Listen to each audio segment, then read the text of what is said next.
es licenciado en Economía en 2007 y en Derecho en 2009 por la Universidad de Valencia, máster en Economía Austríaca y doctor en Economía en el año 2011, esto último, por la Universidad Rey Juan Carlos, y recientemente un acto que nos ha dado mucho beneplácito y mucha felicidad, Juan Ramón, el otorgamiento del doctorado honoris causa en la sede de la Universidad Francisco Marroquín en Guatemala. Ha sido un acto muy bonito, el último acto académico.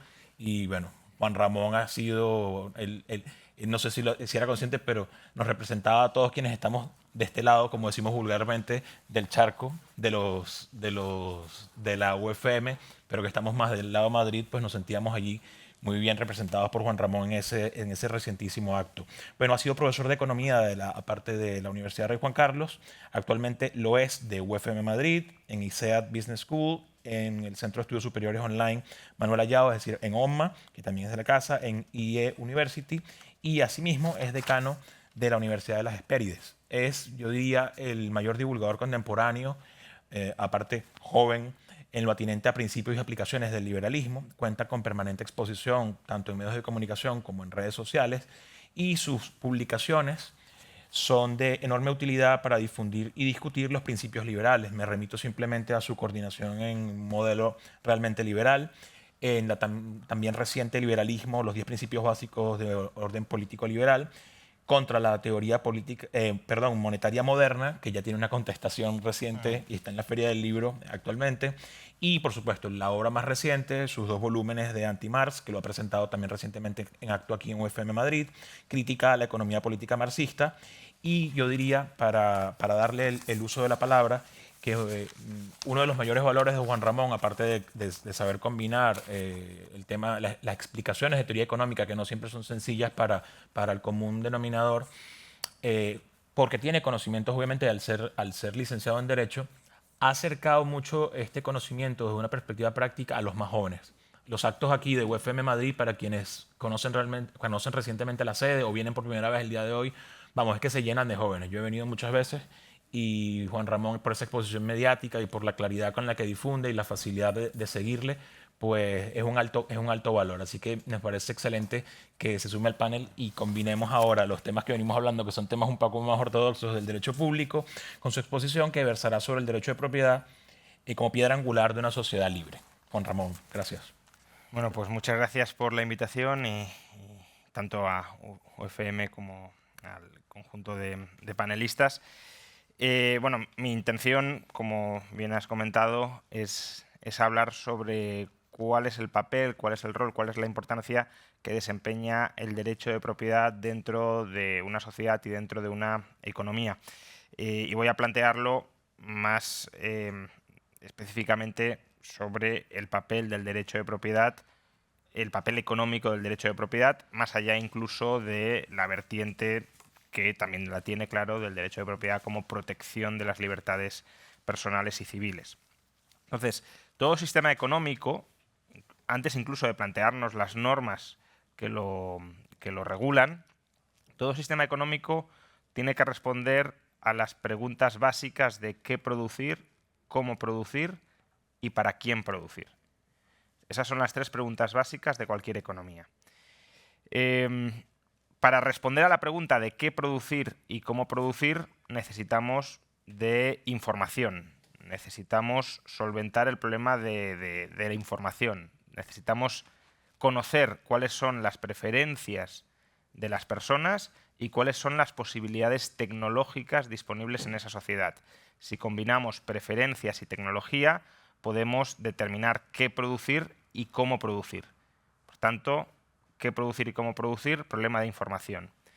Y luego también hemos de resolver la cuestión de para quién producir. Y esa cuestión está muy ligada con el problema de los incentivos. En función de para quién produzcamos, estamos generando, estamos creando, estamos estableciendo unos incentivos u otros. Por tanto, qué, cómo y para quién se resumen en 2 problemas básicos de cualquier economía. Problema de información. Necesitamos conocer, necesitamos contar con la información o necesitamos crear la información que nos permita responder eficientemente a la pregunta de qué producir y cómo producir. y luego hemos de responder a la pregunta de para quién producir con el objetivo de crear incentivos suficientes como para estimular a las personas a estar continuamente resolviendo el problema de información, es decir, creando continuamente nueva información y mejor información sobre qué producir y cómo producir, y a su vez para recompensarles, incentivarles, empujarles a que actúen según la mejor información que tengan en cada momento disponible. Entonces, ¿cuál es el papel que desempeña el derecho de propiedad a la hora de resolver el problema de la información y el problema de los incentivos, a la hora de determinar qué producir y cómo producir de la mejor manera posible, y a la hora de determinar para quién producir, generando incentivos adecuados para seguir contestando bien a la pregunta de qué producir y cómo producir? Bueno, primero, el derecho de propiedad es un haz, es un conjunto de facultades de un individuo, del propietario, sobre un recurso. ¿Y cuál es ese conjunto de facultades? Pues primero el derecho de acceso. Si soy propietario puedo acceder, puedo entrar en contacto con el recurso. Derecho de explotación, me puedo quedar con sus frutos. Derecho de gestión, puedo establecer normas sobre cómo debo interactuar o cómo deben otras personas interactuar con ese recurso o sobre cómo utilizarlo. Derecho de exclusión, que este es casi el derecho más nuclear comprendido en el derecho de propiedad, es decir, puedo privar a otros de interactuar con ese recurso. No es solo que yo tenga acceso, es que puedo impedir que otros lo tengan, que otros entren en contacto con ese recurso si yo como propietario no quiero. Y por último, el derecho de enajenación, que es como una especie de metaderecho que permite enajenar en conjunto o por separado todos los otros derechos anteriores que he mencionado. Pues bien, ¿cómo cada uno de esos derechos que componen de manera más general y amplia el derecho de propiedad, cómo contribuyen a solventar el problema de la información y el problema de los incentivos? Empecemos con el problema de la información. El derecho a acceder y a gestionar un recurso nos permite, o permite que cada propietario experimente como ese propietario quiera con su recurso. Es decir, que ese propietario pueda tratar de encontrar nuevos usos cada vez más valiosos para ese recurso. Es como si tuviese acceso a una especie de laboratorio y precisamente porque es dueño del laboratorio puede hacer los experimentos dentro de él que considere ese propietario oportuno.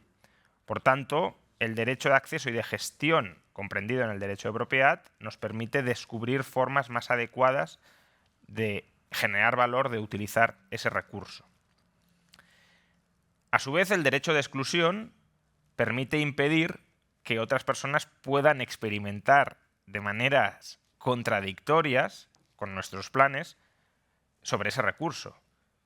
Si cualquier persona tuviese la facultad de experimentar con un recurso, los experimentos de otros entorpecerían, obstaculizarían mis experimentos y por tanto nos anularíamos los unos con los otros. No solo eso, podría darse el caso de que otras personas les desagradara profundamente los experimentos, las pruebas que estoy realizando con un determinado recurso y que por tanto me quisieran bloquear la posibilidad de soberanamente hacer lo que yo quiera con ese recurso. Pues bien, el derecho de exclusión me permite decirles a todos los demás, aquí mando yo, este derecho de propiedad circunscribe mi ámbito de control sobre los recursos y por tanto, si aquí mando yo, tú no mandas aquí y tú no me puedes impedir que yo haga lo que considere mejor con ese recurso a la hora de generar nueva información sobre sus usos potenciales. Por tanto, con el derecho de acceso y gestión más el derecho de exclusión, a lo que llegamos es a una sociedad con derechos de propiedad descentralizados y dentro de cada uno de esos derechos de propiedad tenemos focos diversos de experimentación. Tenemos múltiples centros que están experimentando sobre cómo hallar nuevos y mejores usos para los recursos que cada uno de ellos está manejando. Y la ventaja es que la experimentación descentralizada puede ser imitada. Si yo observo que una persona ha usado de una determinada manera un recurso y que al usarlo de esa manera ha obtenido resultados mejores que los míos, yo puedo copiar, puedo imitar el uso que está ejerciendo esa tercera persona y aplicarlo sobre mi propiedad. Y además no me podrá impedir que lo haga, con lo cual yo podré obtener las mismas ganancias, no me refiero monetarias, sino los mismos beneficios, la misma utilidad, el mismo bienestar que esa otra persona, justamente por estar imitándolo y por estar emulándolo en sus mejores prácticas.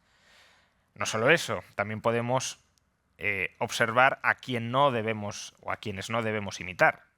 Porque a veces las experimentaciones ajenas conducen a fallos, a errores, a estropicios, y por tanto también esos errores nos proporcionan información útil sobre lo que no debemos hacer, sobre qué usos debemos evitar dentro de nuestros recursos.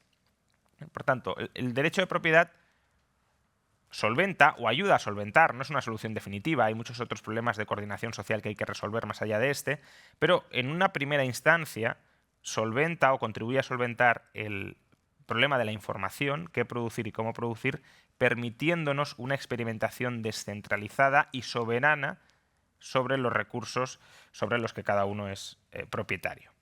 ¿Y cómo contribuye el derecho de propiedad a resolver el problema de los incentivos? Pues en primer lugar, el derecho de explotación incentiva a que los propietarios conserven y mejoren sus recursos, sus propiedades.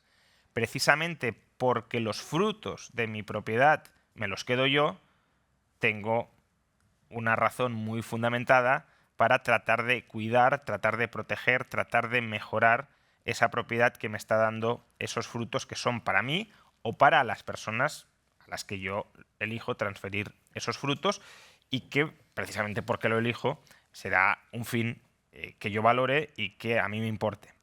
Y por tanto, si me importa transferirles a otros los frutos, también me importará conservar la propiedad.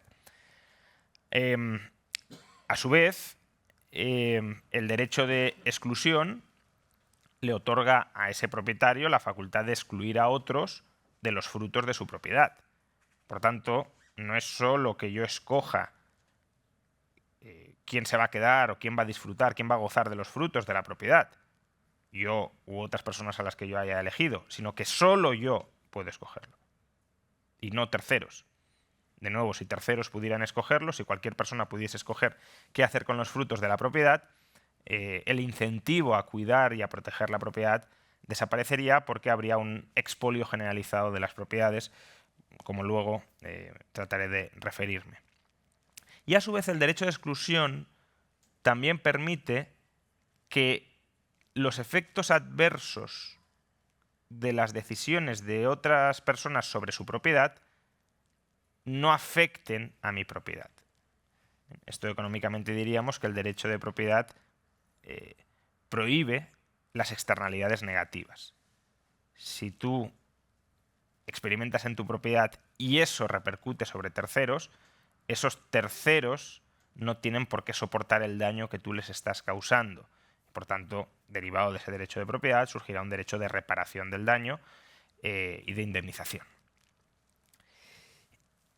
Pero si únicamente consideráramos el derecho de explotación y el derecho de exclusión, el problema de los incentivos no estaría plenamente resuelto.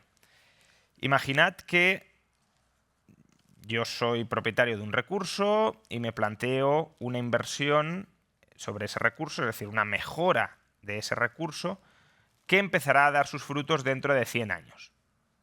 Bueno, pues como yo ya no voy a estar vivo dentro de 100 años, salvo que cambien mucho las cosas en las próximas décadas, pues ¿qué incentivo tendría yo a invertir esos recursos para mejorar mi propiedad si los frutos de esa decisión no empezarán a llegar hasta dentro de un siglo y por tanto para otras personas que no seré yo? Sin embargo, si aquí introducimos el derecho de enajenación, derecho de enajenar ese recurso como parte del derecho de propiedad, entonces el vendedor de la propiedad puede capitalizar el valor presente de los frutos futuros que esperamos proporcione ese recurso como consecuencia de la inversión que hago hoy. Tanto, el derecho de enajenación permite que si yo tengo información sobre una buena inversión a muy largo plazo que puedo ejecutar hoy, que puedo acometer hoy, que tenga o que pueda tener, no depende solo de eso, sino también de las preferencias de otras personas, pero que pueda tener el incentivo a efectuar esa inversión hoy, porque si yo hoy mejoro el recurso, mañana lo podré vender a un precio más alto y, por tanto, recogeré instantáneamente el valor presente de los frutos futuros que derivan, como decía, de esa inversión que he efectuado.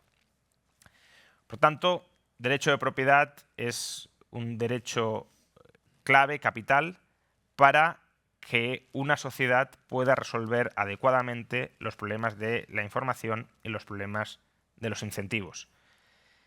Sin derecho de propiedad, el problema de la información y el problema de los incentivos no se resuelven adecuadamente y, por tanto, las decisiones económicas básicas de qué producir, cómo producir y para quién producir no se pueden resolver de manera eficiente o, si lo queremos, maximizadora del bienestar de los individuos que participan en esa sociedad. De hecho, en ausencia absoluta de derechos de propiedad, caemos en lo que se suele denominar tragedia de los comunes. Si todo el mundo tiene potestad, o al menos no hay ninguna restricción a que todo el mundo haga el uso que quiera hacer de un determinado recurso, démonos cuenta de que estamos destruyendo la infraestructura que permite resolver el problema de la información y el problema de los incentivos. Si todo el mundo experimenta, como decía, con un recurso, los experimentos se bloquean los unos con los otros.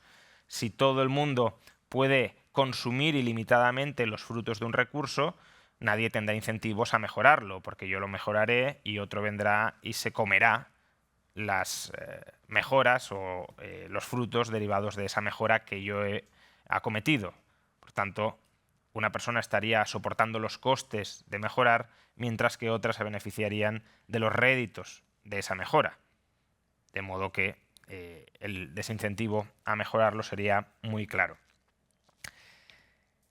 Sin embargo, si uno escucha la crítica de la tragedia de los comunes, que es una crítica correcta, básicamente que necesitamos derechos de propiedad para posibilitar la coordinación económica y la resolución de las cuestiones económicas más básicas, uno podría caer en el error de irse al otro extremo y de pensar que si la ausencia absoluta de propiedad, de derechos de propiedad, es disfuncional, la presencia multiplicada y redundante de derechos de propiedad sería beneficiosa, sería funcional.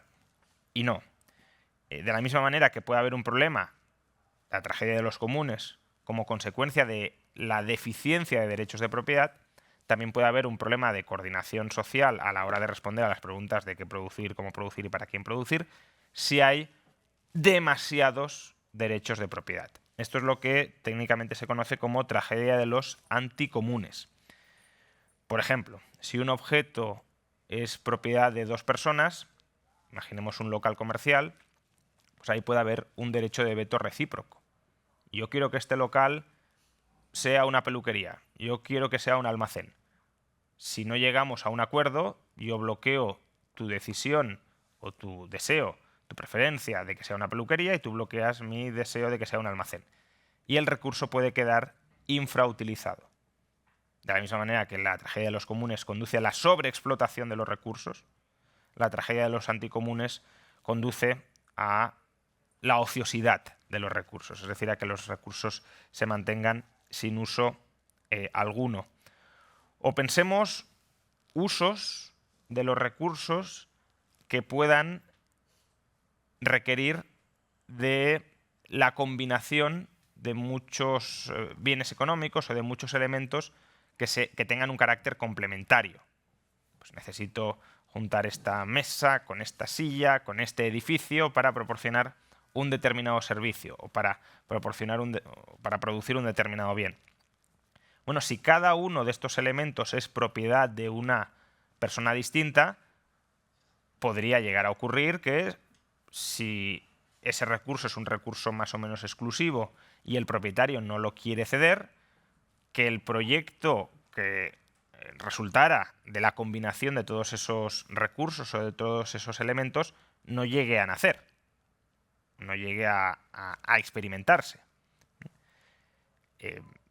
Porque, de nuevo, si son factores todos ellos complementarios y todos ellos necesarios, un solo propietario tendría un derecho de veto sobre la posibilidad de experimentar con un proyecto que aúna todos esos recursos. De hecho, no me voy a meter, pero supuestamente aquí pues, entraría la necesidad de la expropiación forzosa como para sustraer el derecho de propiedad a aquella persona que está vetando el desarrollo de un proyecto más amplio, donde hace falta combinar elementos o recursos que son propiedad de muchos dueños distintos. ¿Cómo resolver la tragedia de los anticomunes? Pues, de nuevo, y no digo que sea una resolución perfecta, pero el presupuesto necesario para resolver la tragedia de los anticomunes es, como ya he mencionado, el derecho de enajenación de los recursos. Si permitimos que haya transferibilidad de los derechos de propiedad en un proceso competitivo, como es el propio del mercado, un proceso competitivo caracterizado por agentes que buscan su bienestar y que al buscar su bienestar están incentivados a adquirir aquellos recursos que les proporcionen los mayores réditos, la transferibilidad del derecho de propiedad o la transferibilidad competitiva del derecho de propiedad conduce a que, con las problemáticas que pueda haber en algunos casos de costes de transacción y de problemas de coordinación, pero conduce, en términos generales, a que los recursos terminen llegando a las manos de aquellos que poseen una mejor información sobre cómo utilizarlos. Precisamente porque esas personas estarán dispuestas a pagar un precio más alto ante la expectativa de recibir unos mayores frutos gracias a su mejor información y gracias a que pueden retener, merced al derecho de explotación, esos mayores frutos, habrá una redistribución social de los derechos de propiedad a través de transferencias contractuales, de transferencias consentidas entre propietarios, que en cada momento tenderá a conducir, como decía, a que esos recursos estén en manos de aquellos que les pueden dar un uso más valioso gracias a la superior información de que disponen. Y ese es, por tanto, el proceso de mercado que conduce, basado en los derechos de propiedad, que conduce a la resolución de los problemas de información o del problema de información y del problema de los incentivos. Pero, como digo, la piedra angular que posibilita esta redistribución voluntaria y competitiva de los recursos hacia las manos de aquellos que pueden darles un mejor uso, lo que posibilita esto es la existencia de un sistema de derechos de propiedad descentralizados. Y sin esa piedra angular no puede haber cálculo económico, ni coordinación económica, ni por tanto prosperidad y bienestar generalizados. Muchas gracias.